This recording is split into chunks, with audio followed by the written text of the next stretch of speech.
नमस्कार, मैं साकेत कुमार। आप नवभारत टाइम्स देख रहे हैं। श्री बाबू की 136वीं जयंती के अवसर पर राजद सुप्रीमो लालू प्रसाद यादव कांग्रेस के प्रदेश कार्यालय सदाकत आश्रम पहुंचे, जहां पर उन्होंने मन से कहा कि मैंने ही जेल से सोनिया गांधी से बातचीत की थी, तब जाकर अखिलेश प्रसाद सिंह, जो अभी मौजूद में प्रदेश अध्यक्ष हैं, उनको सांसद बनाया गया। लेकिन इसके ऊपर अब बीजेपी के नेता प्रतिपक्ष विजय कुमार सिन्हा ने कहा है कि किस तरीके से लालू यादव ने ये बात कह दी। जेल मैनुअल का सरासर उन्होंने उल्लंघन किया है।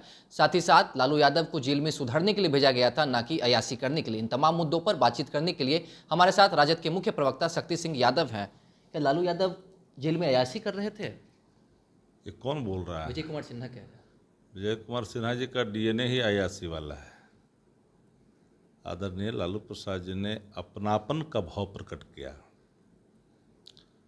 श्री बाबू बिहार के प्रथम मुख्यमंत्री जी, उनके जयंती समारोह में वो पहुंचे थे। जी, अखिलेश सिंह जी राजद में विधायक प्रथम बार बने और राज्य के स्वास्थ्य राज्य मंत्री बने, फिर मोतिहारी से सांसद बने, भारत सरकार में मंत्री बने। आदरणीय लालू प्रसाद जी ने उनको जगह दी।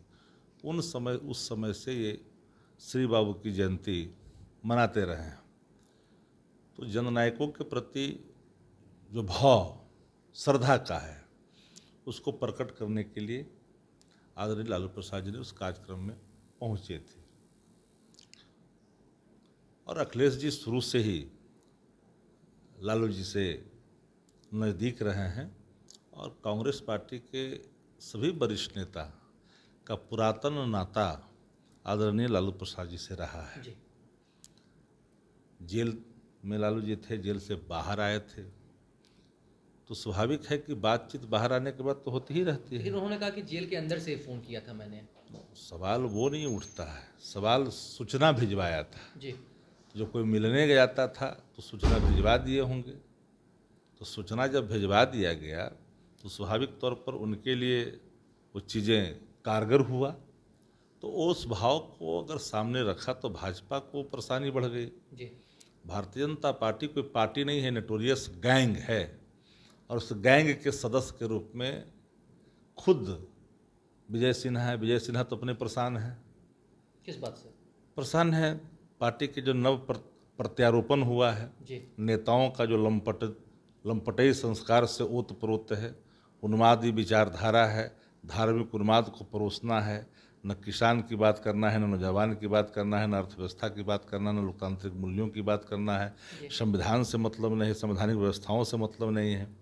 तो भाजपा के लोग क्या बोला, विजय सिन्हा के बयान को नोटिस लेने लायक थोड़ी है। तो दूध भात लायक लोग हैं। जी, शक्ति जी, अभी आपने किसानों की बात की। नेता प्रतिपक्ष ने यह भी कहा कि श्री बाबू ने किसानों के लिए जो काम किया था जब वो मुख्यमंत्री थे, जो बिहार में इंडस्ट्री लगाई थी, जब लालू यादव मुख्यमंत्री बने तो उन्होंने बिजली के तार बेच दिए, किसानों के हित में काम नहीं किया। एक बताए इंडस्ट्रीज, एक इंडस्ट्रीज का नाम बताए। मैं तो दर्जनों इंडस्ट्रीज का नाम बताता हूँ जो तो भारत की सरकार ने बेच दिया।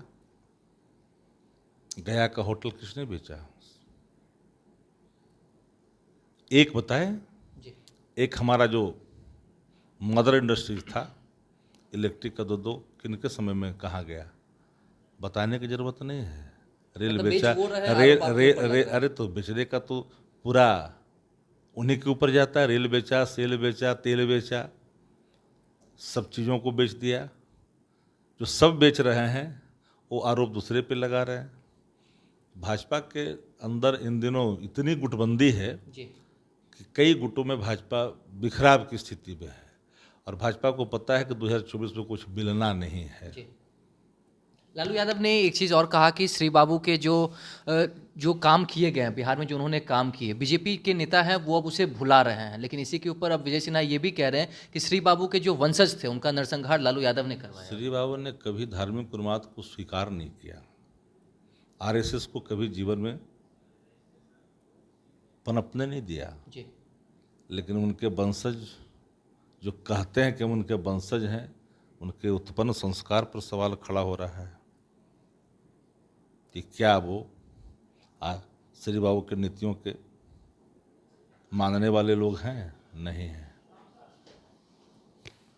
तो देखा आपने किस तरीके से श्री बाबू की 136वीं जयंती के ऊपर राजद सुप्रीमो लालू प्रसाद यादव सदाकत आश्रम पहुंचते हैं, श्री बाबू के द्वारा किए गए कामों को याद करते हैं, साथ ही साथ अखिलेश प्रसाद सिंह के जो उनको जिस तरीके से बढ़ाया गया, आगे बढ़ाया गया, उन तमाम चीज़ों को लेकर लालू यादव ने बात रखी। लेकिन अब इसी के ऊपर नेता प्रतिपक्ष विजय कुमार सिन्हा ने लालू यादव के ऊपर कई गंभीर आरोप लगाए हैं और उन्होंने यह भी कहा कि जिस तरीके से लालू यादव ने खुले मन से कहा कि मैंने फोन किया तब जाके सोनिया गांधी ने इन्हें सांसद बनाया है, तो लालू यादव को एक बार फिर से जेल भेजना चाहिए। अब इसके ऊपर शक्ति सिंह यादव ने साफ तौर से अपनी तमाम बातों को रखा। अब आने वाले समय में देखने वाली बात होगी कि किस तरीके से यह कितनी और गर्माती है या फिर ये ठंडे बस्ते में चली जाती है। फिलहाल इस खबर में इतना ही। नवभारत टाइम्स के साथ बने रहें। पटना से साकिब कुमार।